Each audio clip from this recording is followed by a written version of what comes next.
We spend our lives trying to fix what's happening inside us without understanding forces shaping us from the outside. Today, you'll see a different lens. It's a way to see struggle not as a personal failure, but instead as a clash between two rule sets that you didn't choose. When you're downstream, everything feels reactive. You're managing symptoms, firefighting emotions, trying to keep up. Downstream living convinces you the problem is you, your effort, your discipline, your mindset. So blame, pressure, performance, collapse, blame. That's the loop. So we push hard, burn out, blame ourselves, and then try hard again. It's not a character flaw, and it's not the cause. It's what happens when you keep trying to treat downstream effects without understanding upstream causes. We are taught to manage the struggle, but never to understand the origins of the struggle. We learn to fix behavior, manage emotions, and stay productive. But we don't learn the rule sets that shape the behaviors, the emotions, or the struggle itself. For over 200,000 years, humans lived in a world they were designed for, a world of natural rules.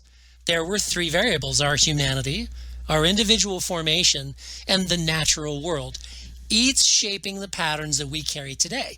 This world fit us by design. Your nervous system, rhythms, limits, need for rest, belonging, and safety, these aren't personality traits. They're biological constants. And every reaction that you have is rooted in something both ancient and human. In the natural world, humans learned through imitation, play, curiosity, and an immediate feedback from the world. And imagination, the if I do X, then Y happens mechanism, was a survival skill. Practical, adaptive, and built right in. That world that formed us was interconnected, cyclical, balanced, no chronic stress, no performance metrics, no always-on mode, just life unfolding in rhythms that we were literally made for. Now, this original triangle was alignment. Everything made sense. The human being, the learning process, and the environment were aligned. No mismatch, no chronic overwhelm, no internal war. Now, in a blink of innovation, everything changed. Humans invented a different rule set. It was fast, harsh, noisy, and more demanding than biology could adapt to. This new triangle was different. The rule set no longer aligned with the other two sides of the triangle. Your biology didn't change. Your nervous system didn't upgrade. Your limits didn't expand. We simply threw the same human system into a completely new world, and we expected it to keep up. Now your learning is trying to conform to roles, approval systems, expectations, and constant comparison. And imagination gets hijacked, no longer used to explore possibility, but instead to project pressure onto yourself. That happens because this rule set runs on speed, output, visibility, efficiency, scarcity, and separation. It measures worth by production, not humanity. It asks you to live outside of your design and punishes you when you can't do that. That's the origin of struggle, dropping a naturally designed human into an unnatural rule set.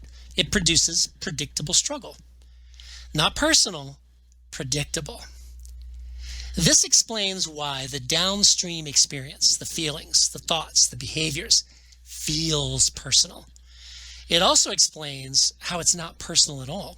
It's just the mismatch between the two triangles, the upstream cause of the struggle.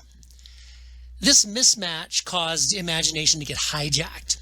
By nature, imagination isn't a creative gift. It's a biological mechanism designed to help you test possibilities and to stay alive.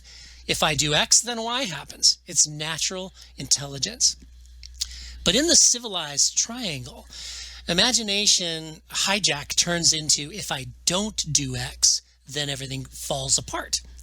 It stops being a tool for testing toward alignment and instead becomes a mechanism towards self-pressure.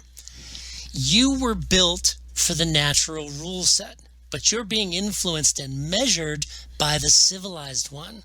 That's not your failure. That's the mismatch. The struggle didn't begin with you. It began upstream, in the collision between two rule sets that your biology didn't choose.